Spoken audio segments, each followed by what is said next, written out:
Bonjour, il est bientôt 11h30, on va pouvoir démarrer.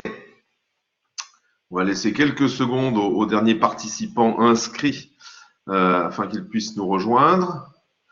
J'espère que vous m'entendez bien, que vous voyez bien ce qu'il y a sur l'écran.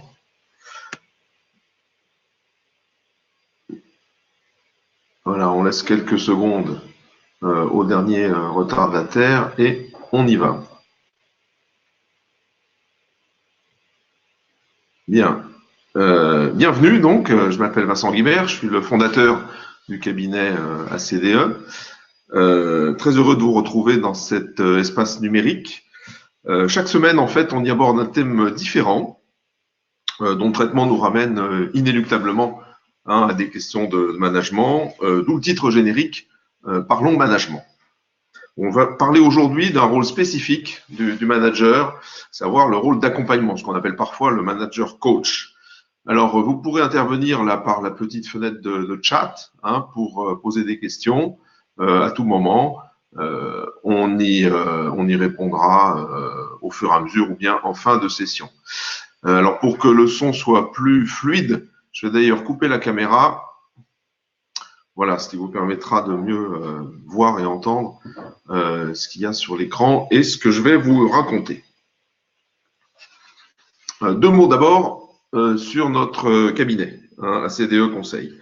Aujourd'hui, ACDE, c'est une équipe d'une quinzaine de consultants, une soixantaine de clients et environ 200 projets de toute taille menés depuis une quinzaine d'années. On a démarré en 2003.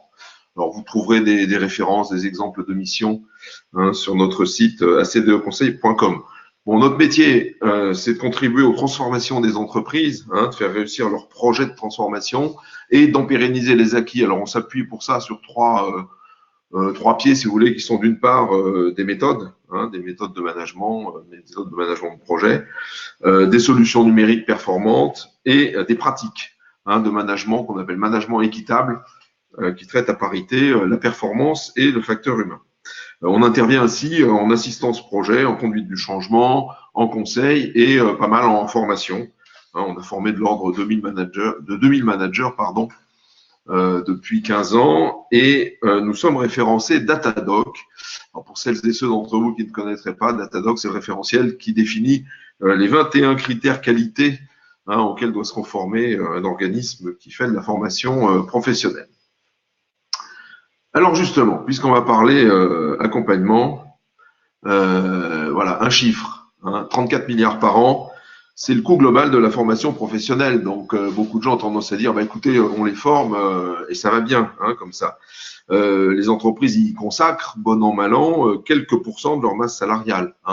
Et pour mémoire, au terme de la réforme de la formation professionnelle de 2014, certaines entreprises, selon leur taille, sont passées d'une obligation de payer à leur cas préféré, à une obligation de former les collaborateurs. Et d'ailleurs, depuis la loi Pénicaud, choisir son avenir professionnel de l'année dernière, un nouveau système de gouvernance se met en place avec la fusion d'un certain nombre d'instances dans France Compétences, les nouvelles missions données aux OPCA et le financement par la Caisse des dépôts via le compte personnel de formation. Alors, de l'argent sur la formation, il y en a. Et pourtant, bon nombre de dirigeants se plaignent que le niveau en compétences ne monte pas suffisamment vite. Eh bien oui, parce que dans les périodes de changement, qui sont celles que nous connaissons, il ne suffit pas de fixer des objectifs ambitieux et d'inscrire les salariés à une formation pour que tout s'enclenche, comme par miracle, et soit réussi comme on le souhaite. Et bien souvent, les entreprises négligent cette dimension d'accompagnement. Alors, on va y revenir avec tout d'abord une petite parenthèse sur le rôle du manager tel qu'on peut le définir en 2019. Quelle pratique finalement va caractériser le management contemporain? Alors ces pratiques, elles s'appuient sur 4 rôles clés qui sont explicités dans notre modèle MOCA. Alors MOCA, M-O-C-A, alors le M c'est pour mener, c'est le manager leader, donc qui donne du sens, qui décide, qui fait preuve d'autorité, qui est exemplaire et qui aussi va savoir expliquer vers quoi on va. Afin que les gens comprennent ce qui va leur être demandé. Ensuite, le O, c'est le manager organisateur, donc on va organiser en focalisant, en déléguant, en pilotant l'activité, en s'assurant que tout ça est cohérent, en exprimant des exigences claires, atteignables, en se rendant disponible, en s'assurant que les collaborateurs ont les compétences avant qu'on leur confie une tâche. Bref, tout ça, ça va sécuriser chacun dans la façon de faire son travail. Le C, c'est pour communiquer, communiquer en transmettant les informations sur la vie de l'entreprise, sur ses valeurs. Mais communiquer, c'est aussi écouter, c'est faire preuve de bienveillance. Bref, c'est ce qu'on appelle le manager animateur. Et puis enfin, le manager coach, à savoir qui va responsabiliser ses collaborateurs, qui va être à leur écoute, tant des difficultés professionnelles d'ailleurs que des questions logistiques, de plan de charge, de transport, d'équilibre vie pro-perso. C'est sur ça qu'on va revenir, avec juste une petite parenthèse étymologique. Accompagner, ça vient d'un mot latin, d'une expression latine, ad cum panis. Alors ad, les plus latinistes d'entre vous auront reconnu le préfixe mouvement, cum avec, panis, le pain. Donc ad cum panis, ma foi, c'est celui qui mange le pain avec. C'est de ça dont vient le compagnon, transposé depuis des siècles dans le monde artisanal, avec le compagnonnage, les compagnons du devoir, etc., etc. Et en fait, ce rôle d'accompagnateur, il va avant tout se baser sur une posture qu'on va appeler bienveillante, qu'on va décliner selon quatre axes. D'une part, la prévenance, se soucier de l'équilibre, vie privée et vie professionnelle, du risque de stress, on en a parlé la semaine dernière par exemple. Ça exige de privilégier en toutes circonstances le respect et l'autonomie de ses collaborateurs, par exemple dans l'organisation tactique de leur travail, tout en sachant être présent juste quand il faut. Ce qui veut dire qu'il faut savoir être disponible pour répondre à des questions, pour indiquer une direction. Beaucoup de salariés se plaignent que leur manager passe son temps en réunion, passe son temps à faire du reporting et finalement n'est pas disponible. Pour certains de nos clients, d'ailleurs, ont une pratique très vertueuse de ce qu'on appelle la porte ouverte. C'est-à-dire quand la porte du bureau est ouverte, et c'est la position par défaut de la porte, le manager est disponible et tout à chacun peut venir poser des questions. Et puis quand c'est nécessaire, on ferme la porte. Ensuite, cette troisième dimension de l'accompagnement, c'est l'attention. C'est le fait d'être attentif, par exemple, à la prise en main d'une nouvelle tâche ou d'une nouvelle mission, en s'assurant que le collaborateur sait bien comment s'y prendre, qu'il a les outils, les compétences, etc. Mais c'est pas que ça. C'est aussi en évaluer régulièrement la réalisation, écouter les difficultés rencontrées, ajuster les tâches qu'on lui a confiées en conséquence. Et puis, c'est aussi identifier des domaines de progression et sur un plan un peu plus stratégique, identifier des compétences nouvelles à acquérir, à inscrire au plan de formation, etc. etc. Et puis, enfin, cette dimension d'accompagnement, c'est savoir être positif, prodiguer de la reconnaissance. Bon, beaucoup de salariés se plaignent que leurs travaux, leurs difficultés ne sont pas reconnues. Donc, c'est valoriser à bon escient, sans flagornerie, la présence, la disponibilité, les compétences, les savoir-faire, etc. etc. Bon. Ça, je dirais, c'est une posture de base qu'on retrouve selon 4 axes. Alors, on va voir comment ça se décline tout ça au travers de 2 exemples. Celui d'un contexte en pleine évolution, une entreprise qui change, une réorganisation. Et puis, on s'attardera aussi spécifiquement sur l'accompagnement des actions de formation. Alors, l'accompagnement du changement. Bon, au centre de cet accompagnement, bien évidemment, la célèbre conduite du changement. En gros, pourquoi on met en place une conduite de changement?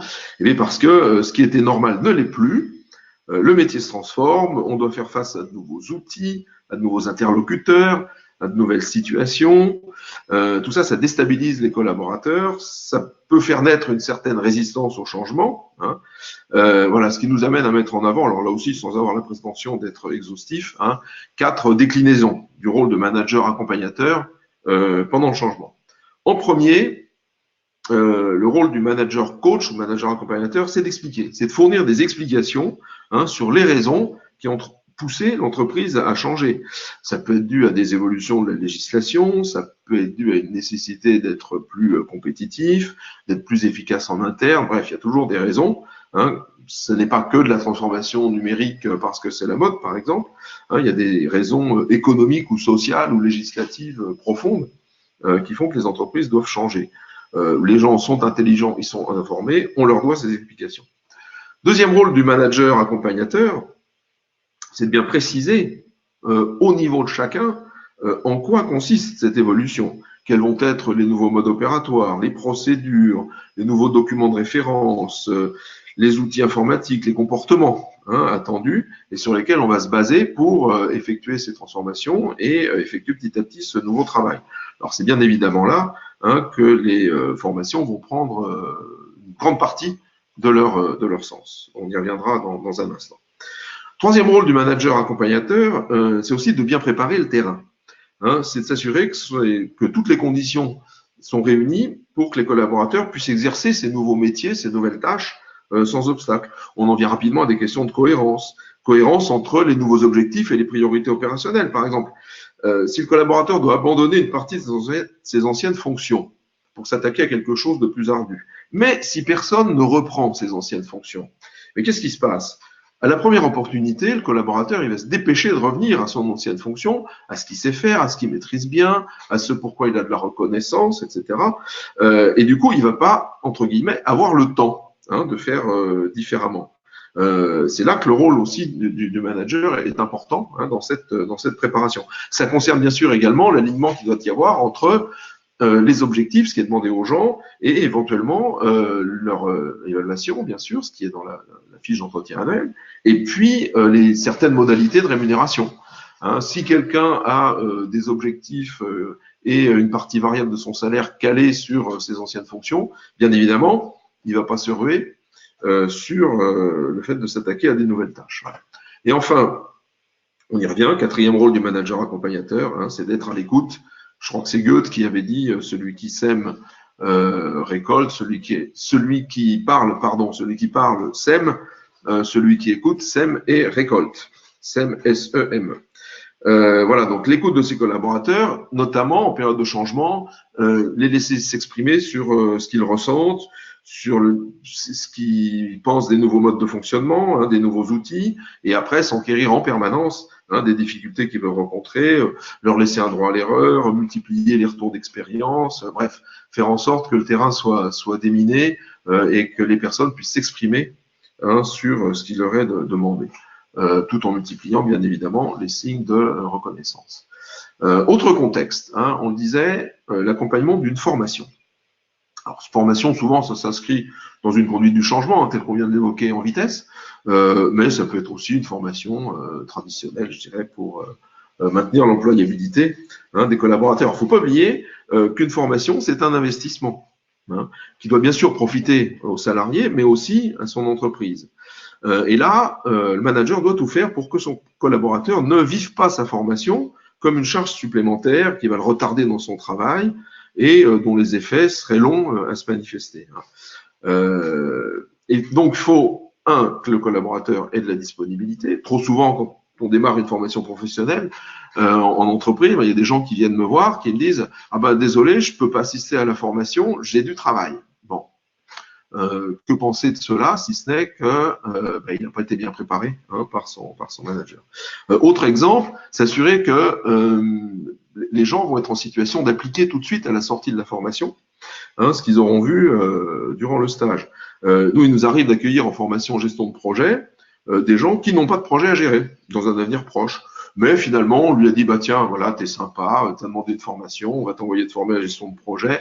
Si ça fait pas bien, ça fait pas mal. Bon, on pense comme ça les gratifier. Le problème, c'est qu'ils sont des spectateurs, je dirais, durant la formation, parce que comme nous, on fait des formations qui sont très appliquées avec des jeux de rôle, des situations réelles. Déjà, quand on leur demande sur quel projet ils travaillent, ils sont bien embêtés. Donc, du coup, ils sont polis, attentifs. Et puis, du coup, ils sortent de la formation un peu frustrés parce qu'ils disent, ah, bah oui, on a vu des choses intéressantes, mais on peut pas tout de suite les mettre en pratique.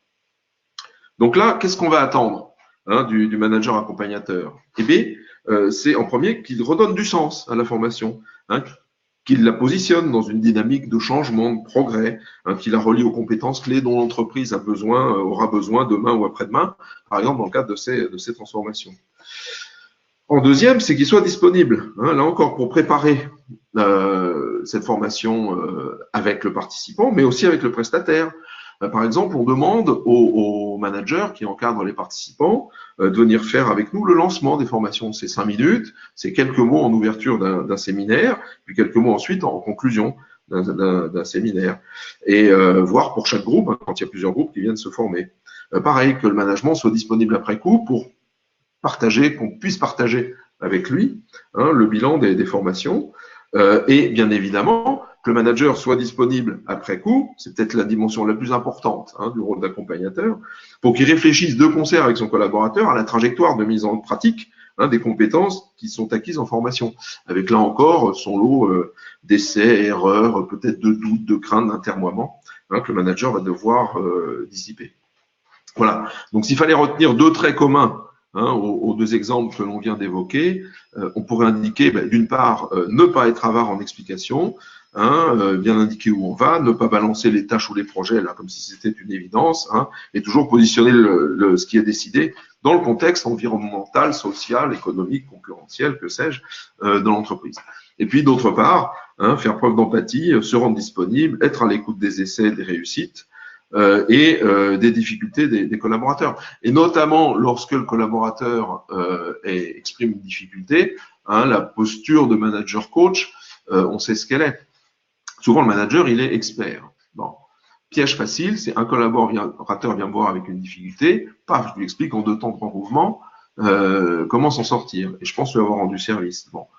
Alors, dans certains cas, ça peut rendre service. Dans d'autres cas, il peut être plus utile de laisser le collaborateur proposer des solutions, faire des essais, s'y reprendra 2 fois, voilà, de telle sorte à ce qu'il s'enhardisse, hein, et puis il trouve peut-être par lui-même d'ailleurs la solution. Dernier point hein, dans cet accompagnement sur lequel j'insiste chaque semaine quasiment, on a l'occasion d'en parler, hein, c'est cet équilibre entre la vie privée, la vie professionnelle. Bon, les réunions à 8 heures du soir, c'était peut-être tendance dans les années 80, ça l'est plus.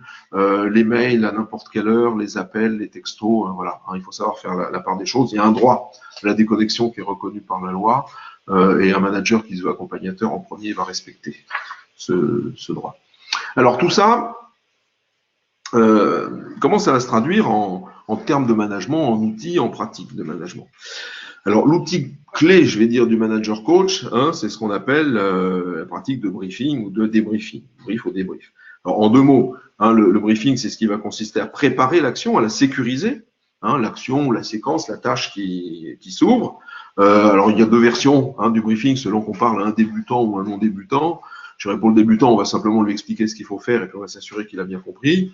Le non débutant, bon, on va pas lui expliquer ce qu'il faut faire parce que ça va l'énerver, mais on va l'entendre vous expliquer hein, comment il compte s'y prendre, voilà, quel résultat il vise, combien de temps ça va lui prendre, de quels moyens il a besoin, quels risques il voit, et puis éventuellement, en tant que manager, on va se permettre de rectifier un peu le tir ou la trajectoire si on voit qu'il y a trop de risques. Et l'outil symétrique, hein, c'est l'outil de débriefing, l'entretien de débrief, qui lui finalement permet aux collaborateurs de rendre compte hein, de ce qui s'est passé.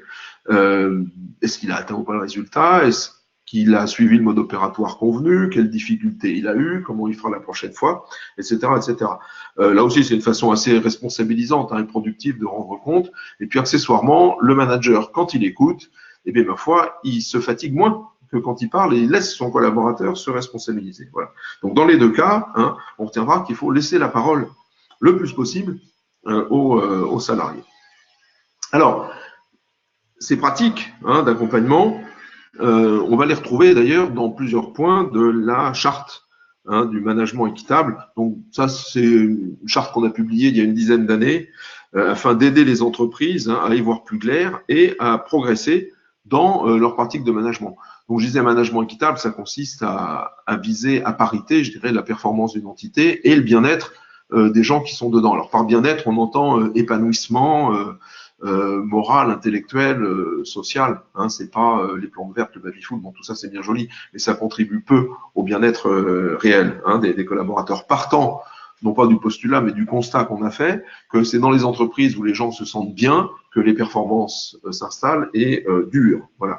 Alors, c'est des questions sur lesquelles on a travaillé, chez la plupart de nos clients, que ce soit dans le secteur bancaire, industriel, dans le public, dans le privé, dans la high-tech, etc., etc. Alors, il y a 3 points de la charte qui font particulièrement référence à cette dimension d'accompagnement, mais pas que. Voilà. Et finalement, c'est à ça qu'on sert, faire en sorte que les gens aillent mieux dans leur travail, entre autres parce que le management est à la hauteur et c'est les accompagner dans toutes les étapes finalement de la vie et de la transformation de l'entreprise. Et de même, cette question d'accompagnement, on y vient à plusieurs reprises dans nos formations manager d'équipe, manager de proximité, en particulier dans le parcours numéro 4, qui est consacré à l'accompagnement de la montée en compétences, donc comment faire progresser les collaborateurs. Donc c'est dans ces 4e et dans 5e parcours d'ailleurs qu'on expose, qu'on met en pratique toutes les techniques que j'évoquais à l'instant, de briefing, de débriefing, d'encadrement des formations. Il y a un briefing, j'y faisais allusion tout à l'heure, il y a un mode de briefing très particulier pour les personnes qui partent en formation. On les reçoit 5-10 minutes, on leur dit voilà, tu pars en formation la semaine prochaine, l'objectif c'est ceci, à l'issue de ta formation, tu pourras être amené à travailler sur telle ou telle tâche et éventuellement prendre telle fonction. Pareil au retour de la formation, on va écouter son collaborateur, bon, comment ça s'est passé, la salle, le formateur, etc., etc. Et puis comment il voit lui-même la mise en pratique de ces formations. Ce qui demande là encore, au risque de me répéter, une grande disponibilité du manager pour passer un peu de temps avec chacun de ses salariés qui part en formation avant et passer un petit peu plus de temps après. Et venir en début et en fin de formation pour faire le lancement et pour faire la conclusion. Voilà, donc là vous avez le programme des formations, ça on pourra y revenir. Sachant que là aussi, une formation, ça s'inscrit toujours dans une dynamique, ça se travaille à l'échelon systémique, bon, selon des protocoles qui sont propres au contexte et à la culture de l'entreprise. Donc, il peut être nécessaire, avant une formation, de faire un petit coup de diagnostic, de revoir des référentiels de management, de mettre en place une solution informatique. Ouais. Et ensuite, les formations, d'ailleurs, elles se déroulent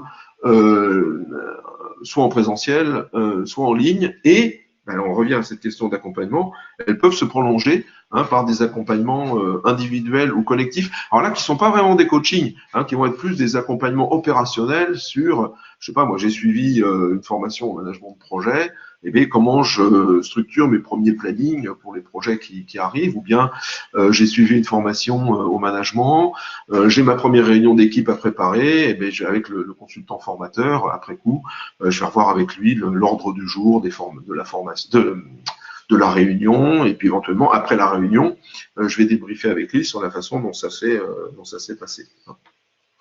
Voilà. Donc ces formations, oui, je le disais, elles sont en ligne et en présentiel. Bon, on a une quinzaine d'années d'expérience de tout ça.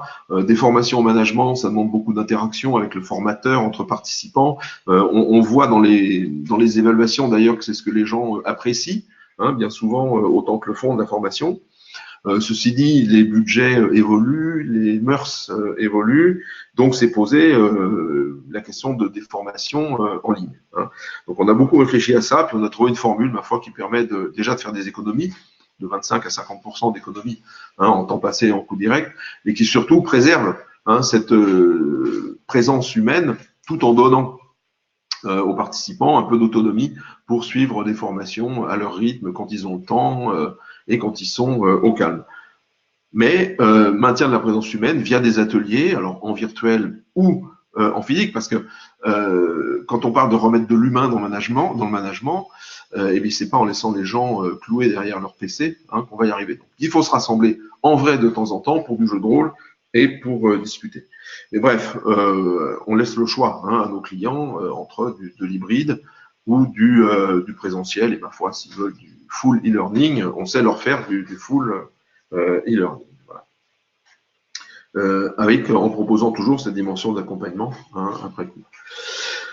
Voilà, donc en résumé, ACDE, une quinzaine d'années de recul, plus de 2000 managers formés et accompagnés, une certaine expertise dans l'intervention auprès des managers, des formations concrètes, des nouvelles façons de manager, entre autres, pour qu'il y ait moins de stress, plus de performance, plus d'épanouissement. Hein. Et s'il fallait résumer ce qu'on s'est dit ce matin, hein, en termes d'accompagnement, à quoi ça va servir, ça va servir à ce que les gens visualisent bien, hein, ce qui va se passer, donc par les explications. Ça va servir à sécuriser chacun dans la façon de faire son travail. Ça va servir à ce que les gens se sentent en confiance parce qu'ils savent qu'on leur donne des tâches qui sont à peu près alignées, hein, avec leurs compétences. Ça va permettre de se préoccuper des plans de charge, hein, des difficultés de chacun, de les écouter, hein, dans leurs réussites comme dans leurs échecs. Bref, c'est ce qui fait vivre un management qu'on appelle à la hauteur des enjeux d'aujourd'hui. Voilà. Donc pour nous, on appelle ça un management équitable. Alors on reviendra, hein, sur ces sujets et sur certains autres lors de nos prochains webinaires. Donc vous en avez le programme ici. Alors c'est tous les jeudis à 11h30, ça dure une demi-heure, c'est gratuit. Alors c'est tous les jeudis, sauf la semaine prochaine, on a 2 webinaires d'ailleurs, puisque mardi nous parlerons RSE, mais c'est pareil. C'est à 11h30, ça dure une demi-heure, c'est gratuit. Seul regret que j'ai, c'est qu'on ne puisse pas prolonger, hein, vu l'heure, par autour d'un verre, mais bon, peut-être qu'un jour la technologie nous le permettra. Voilà. Mais je vous remercie pour votre participation. Est-ce qu'il y a des questions? Alors, une question qui m'arrive. Voilà. Vous avez présenté 8 parcours de formation. Est-ce que c'est obligatoire, les 8 parcours? Non. Les parcours ont été conçus. Hein, ils parlent de fondamentaux, ils parlent d'éléments collectifs, d'éléments individuels. Ils ont été pensés, bon, pour qu'ils puissent être faits dans l'ordre, mais compte tenu du contexte, hein, de telle ou telle entreprise, personne ne vous empêche de suivre tel parcours, puis tel autre, et de sauter tel ou tel autre. On conseille quand même de commencer par le premier et de finir par le 8e, mais entre les deux, il y a pas mal de marge de manœuvre. Autre question? Qu'avez-vous d'autre en catalogue? Alors, en catalogue, on a des formations à la gestion de projet, puis on a aussi une compétence, hein, en formation et en e-learning, qui fait que pour certains clients, on fait des formations spécifiques sur l'entretien professionnel, par exemple, ou sur des montées de versions d'applications informatiques. Hein. Il peut y avoir vraiment de tout.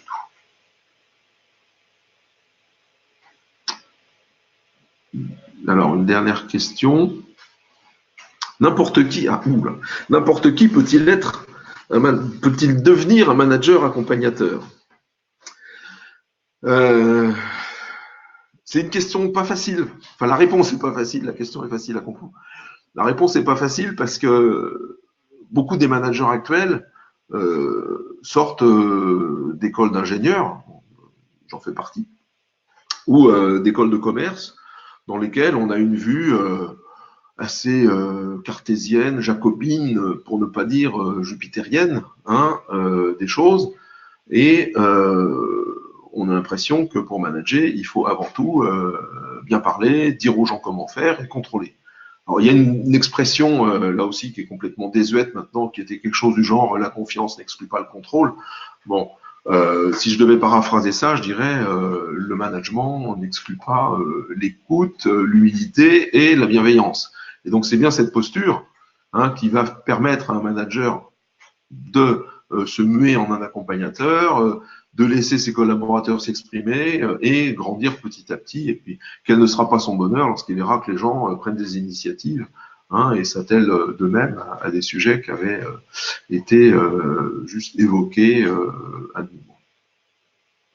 Voilà.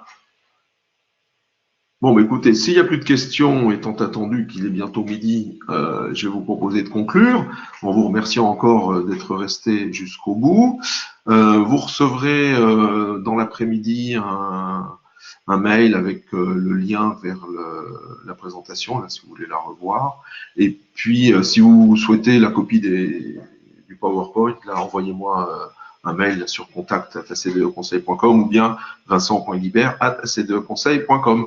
Voilà, je vous souhaite une bonne fin de journée et je vous dis à bientôt. Au revoir.